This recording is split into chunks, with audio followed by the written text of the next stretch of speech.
विद्येविना माणूस अंधारात असतो.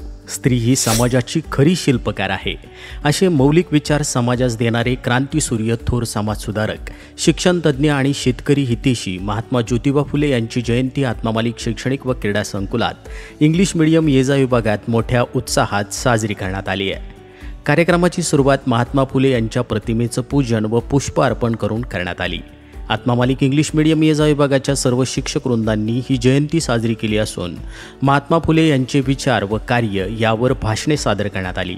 श्रीमान देसाई सर यांनी भाषणाच्या माध्यमातून महात्मा फुले यांचा जीवन प्रवास सादर केला.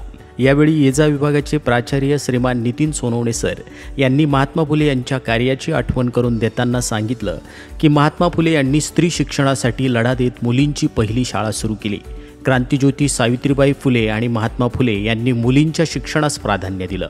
विद्यार्थ्यांनी त्यांच्या विचारांचं अनुकरण करावं असं सांगितलं आहे. यावेळी काही प्रातिनिधिक विद्यार्थी तसेच इंग्लिश मीडियम येजा विभागाचे सर्व शिक्षक, आत्मरूप विभागाचे सर्व शिक्षक, प्रमुख पाहुणे म्हणून येजा विभागाचे प्राचार्य श्रीमान दिनकर राऊत सर, विभाग प्रमुख मोतीराम कुरे सर आणि प्राचार्य नितीन सोनवणे सर उपस्थित होते. शाळेच्या वतीनं क्रांतीसूर्य महात्मा ज्योतिबा फुले यांना अभिवादन करण्यात आलं असून संस्थेचे अध्यक्ष माननीय श्रीमान नंदकुमारजी सूर्यवंशी साहेब यांनी महात्मा फुले जयंतीच्या निमित्तानं सर्व शिक्षकवृंद व विद्यार्थ्यांना हार्दिक शुभेच्छा देत या उपक्रमाचं कौतुक केलं आहे.